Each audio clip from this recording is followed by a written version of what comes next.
horror movies, mutilation, decapitation, torture. Does that sound entertaining? More blood than a blood bank. Have we got your attention? So this is Video Waste Reviews Movies, but we're doing a top 5 today. And we're going to do something a little bit different. We're going to do top 5 biggest bummers. Yeah. Now, that doesn't mean that the movie sucked. That means that you were just really bummed out after watching the movie.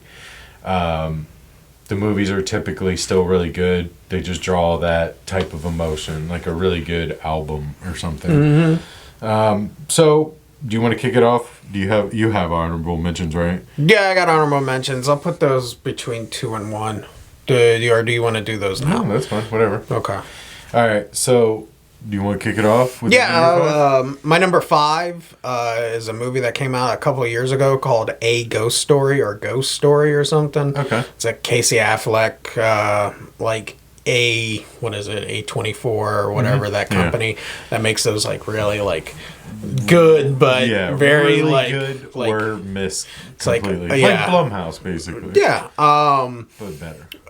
But yeah, I don't know what bummed me out. I don't know necessarily if there was the whole movie. It didn't bum me out. I liked the movie, but there were a couple scenes where it's oh, that's sad. That's sad. That's sad.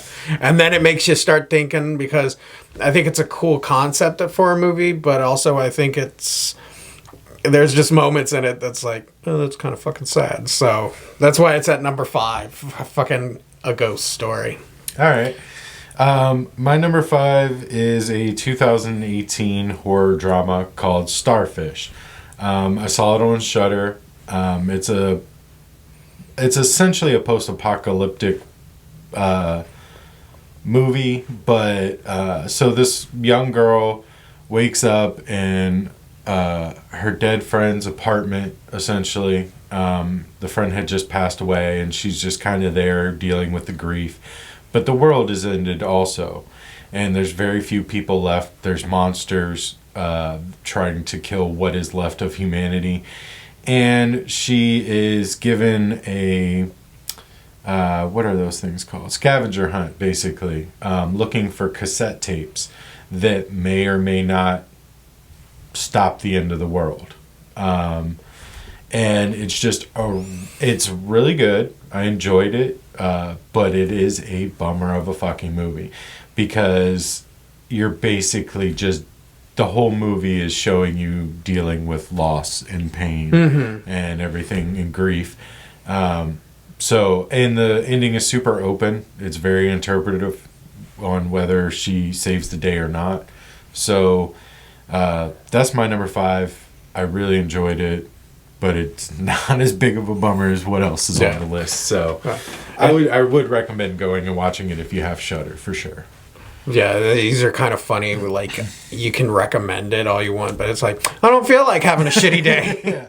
I can't recommend. I can recommend. If you want to go watch it and shit. But yeah, well, that's basically what all of our recommendations are. Is if you want to watch it, yeah, or if you don't, whatever. Fuck you. Who cares?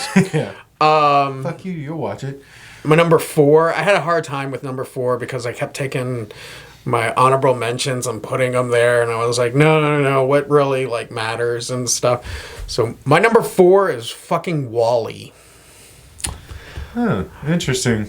I fucking cry every time when that fucking robot just wants to hold hands. Yeah. I was just the fucking robot just wants to hold hands. He's lonely as shit. And fucking this technologically fucking iPod doesn't want to hold hands with him because she needs to get the plant back to the fatties and the base ship and stuff. I was just a fucking robot been working his ass off fucking every day, just doing little shit by little shit.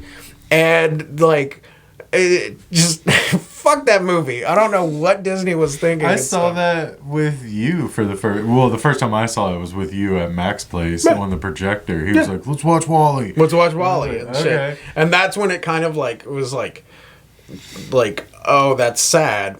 But the more I watched it, the more I understood. That's fucking that's fucking if you made WALL-E with a human in there and stuff. saddest movie ever. Saddest fucking movie ever. Fucking, you know, it's a kid's movie. It's happy. I mean, yeah, at the end, he finally gets to hold hands with the iPod, but fucking, like, up until then, it's just like, fuck this movie. It's making me sad. So, fucking Wall-E. All right. Number 4. My number 4, I was really between Starfish and my number 4 were like, I kept going back and forth on it, but my number 4 is Eternal Sunshine on a Spotless Mind. Yeah. I always say on the, and it's of the, but either way, that movie's fucking depressing. Yeah, it is. And when I started this list, I had my 1 and 2, and I kept thinking, like, who else am I going, or what other movies am I going to put on this list? And I kept remembering this movie and forgetting it before I could write it down. Mm-hmm. And so, but anyways, I'm sure you know the story of this movie, and if you don't, then go watch it and have a shitty day. Again, a lot of these movies are just pain, suffering, loss, grief. But it's one of Jim Carrey's. It's the better of the dramas. Yeah, for sure.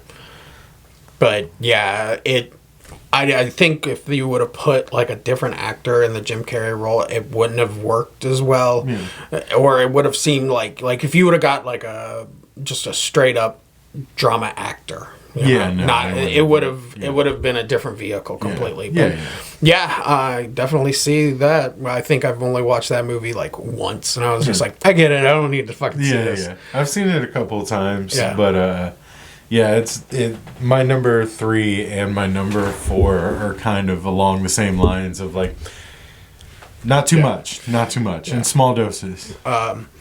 I think I'm going to go into just a couple of honorable mentions because this is where it goes from, I don't know what to put here, Ghost Story, Wall-E. Mm-hmm. Okay, anything could have gone in there. My top 3 are just movies where it's just like, nope, not fucking doing that fucking roller coaster ride again.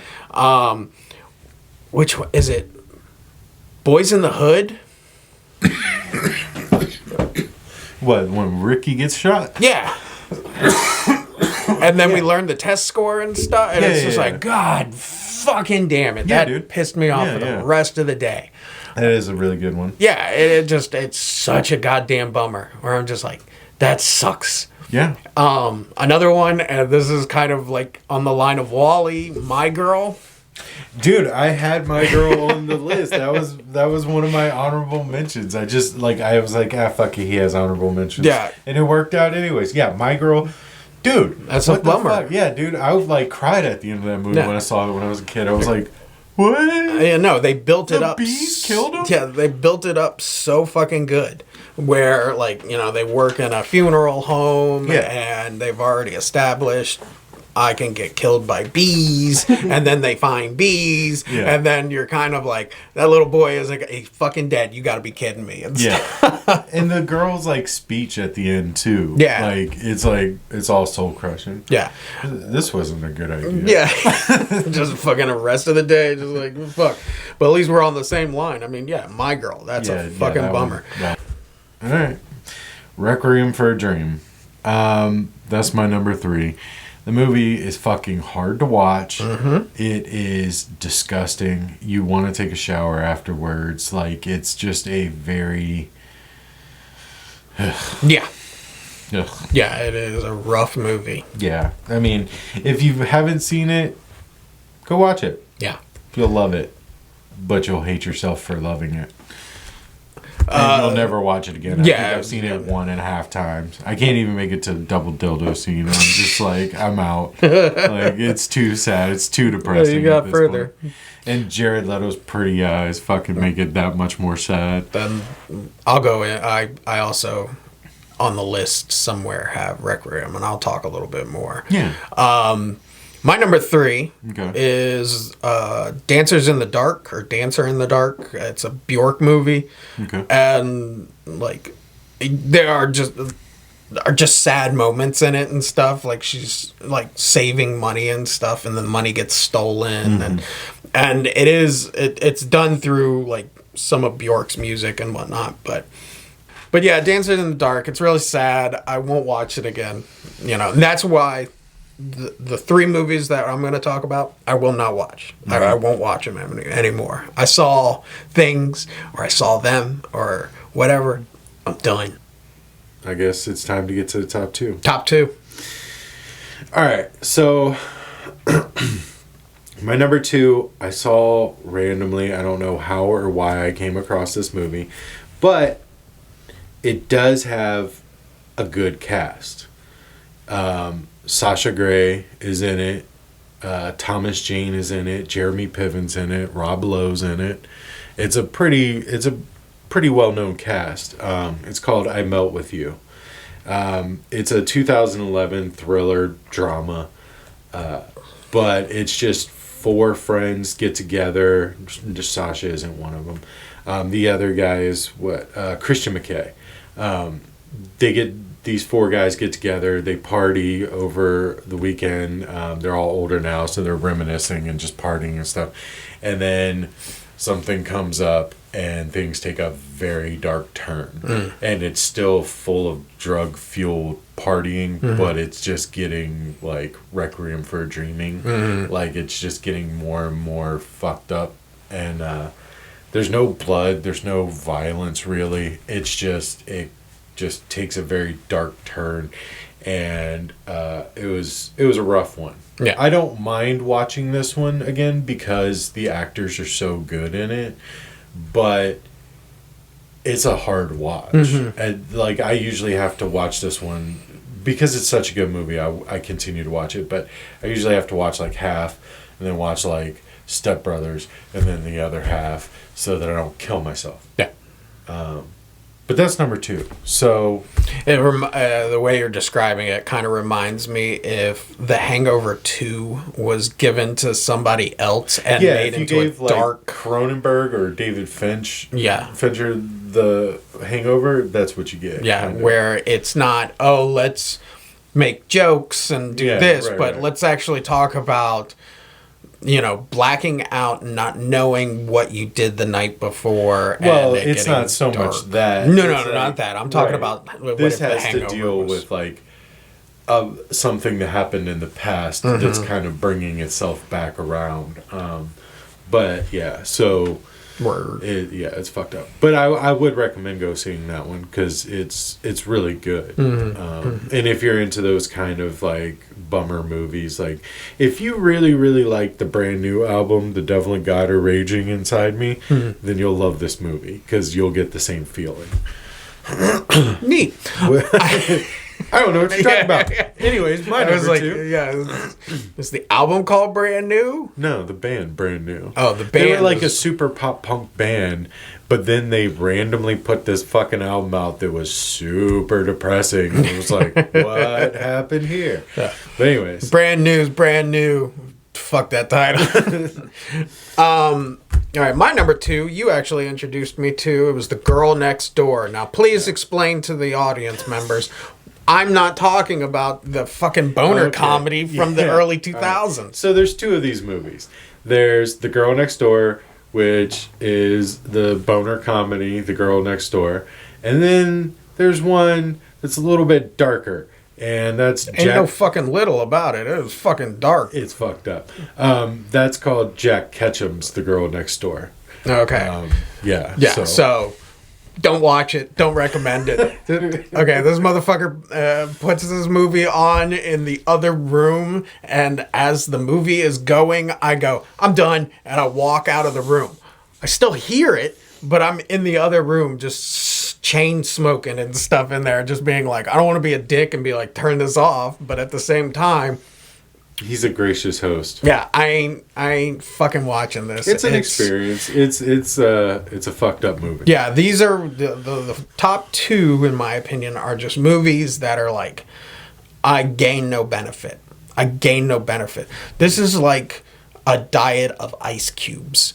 Yeah, you're gonna get hydrated and okay. So no, it's a benefit. It's a benefit of eating dirt. Your body is not going to be able to get any. I don't know. Okay, it's a diet. It's not a good analogy. Abandon it and move on. Yeah. No, but yeah, injecting bleach. Okay. I got nothing from it. There was no entertainment value to it. There was no, I was not entertained by this movie. Watching this, suffering and traumatic moments for this girl. And I'm just sitting here I'm worse off by watching this movie. My life is now, shorter because I watched this movie. Not stupid. Because, Suburban Sasquatch takes 2 years off of your life. This movie took that amount of time, but I gained no funny from it, You're number one. All right. So this one I saw shortly after it came out. I was living with a buddy of mine, Adrian, and he walks up to me and goes, "Hey, man, I'm going to watch this movie. Check out the trailer. See if you want to watch it." The trailer does in no way tell you what's about to happen in this movie. When you watch the trailer, you go, "Oh, this looks fucking rad." There's muscle cars with flamethrower, it looks like apocalyptic. And then you see these two buddies that are building flamethrowers and they're flirting with girls in bars, and there's quick glimpses of things in the trailer, but not enough to put it together. And then you watch the movie. We watched the movie. We didn't talk for 3 days after the movie. I just got up and walked away, and we were just so fucking bummed and depressed by the movie. We still, I text him every once in a while, "Hey, you want to watch Bellflower?" He's like, "I'm not ready." So the movie's Bellflower. I was are you talking about the Fast and the Furious Part 3? Yep, exactly. More faster, more furious. More furiouser. Yeah. No, the movie's called Bellflower. It's from 2011. It's an indie movie. It's a romance drama. And so I really suggest go watching this, but listen to the premise of this movie. Hoping that a global apocalypse is on the horizon, two best friends spend all their time building imaginative weapons of mass destruction. Hey. That's all. Now go watch it and leave a comment on what the fuck, no. Dude, that's being I don't know, what's a really funny movie? I can't even think of any right now because of the mood that I'm in. Major Pain. What? God damn it. Is it not funny? Look, it made you laugh. It is funny, but when I said really funny movie, I figured you were Grandma's Boy or something. All right, fuck it. This is calling Major Pain a fucking wartime documentary. The shit is so off keel, so off base, and the movie is so fucked up that I don't even want to do it anymore. That's funny. Did I throw you off by the Major Pain? Where you were I didn't expect Major Pain to be brought up today. Because I was trying to find the contrast of something, and then I was thinking oh, what's a funny movie? And then I was okay, so an episode of Always Sunny when they're in the courtroom or whatever, saying that's Law and Order. Yeah. You know what I mean? It's the opposite of what you think it's going to be. But your analogy worked fine. Yeah. No. But yeah, so I really, really like the movie, but I have to watch it sparsely. I think since 2012, I've seen this movie that time and half of another time. Hey. And that's about the best I can do before I'm just I gotta go watch something funny. I gotta go watch Bill Cosby. Jesus. All right, my number one. Yeah. If you've made it this far and used process of elimination, you probably got it. Mine is Requiem for a Dream. Yeah. This is a movie I've never finished. Really? I've never finished it. Top 1 and 2, you never finished. No, I finished number 2. No. So I was. So I just ruined the end of the movie for you. You didn't know about the double dildo scene. I've had like tried to be brave and like go and watch things and stuff, but even like certain scenes on it just mess me up. Yeah. And I think it's less of like, you know, double dildoing and shit like that. But well, no, I think it's more of like, yeah, it just views, when you view this movie, it's very dark. I have no particular interest in it, where to watch this monster basically tear through these people. I know from what I've seen, like Jared Leto, Jennifer Connelly, and Marlon Wayans. Is a Wayans. But I think the most effective is the mom. Their lives are fucked up by natural causes to their life. You know, they're the ones. But the mom thing just comes out of fucking left field, nowhere kind of deal. It's just like, what? And yeah, I think I got like maybe 3/4, maybe halfway, 65% and stuff done with it. And I was just like, I'm leaving, and I get to create my own story for these. That, you know, the next day they woke up and they were like, "Well, we bottomed out. Let's go to rehab and stuff," which I got from the movie Dancers in the Dark, because she didn't like certain movies, and she's like, "Yeah, I leave all the time and I create my own stories," and I was like, "That's a fucking good idea when a movie pisses me off." I think that you should finish those movies. I'm good. Well, no, not Jack, not Girl Next Door, but at least finish Requiem for a Dream. Good. Even if you have to do it in like 5-minute periods where you're like, I'm unusually happy. Let me go level out with some Requiem for a Dream. No. Because I know it'll be like a really good movie. But it also hits home because we both know people that drugs have destroyed. So it's like kind of hard to watch. As well as just the movie.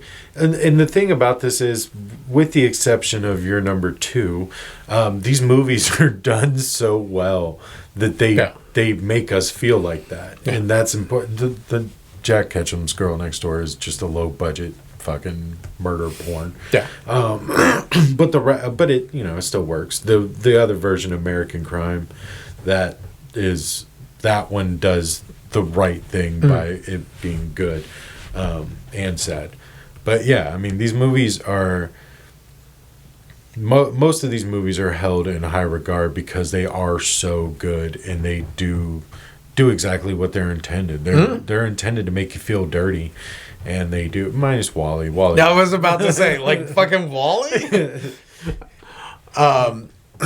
I'll say though, like, I meant the real movies, not the fucking toy robot playing with an iPod. That's fucking so sad. I was just getting ready to say, like of all these movies that are really hard and really like tug on your emotions and stuff, fucking, I can put Wall-E on right now as like a blinders, being like, oh, I'm not gonna get upset, and fuck if I don't get upset, and fucking. But I can finish it. Yeah, but I can finish the movie. I understand it. It's just there's going to be parts in there that are going to get hard.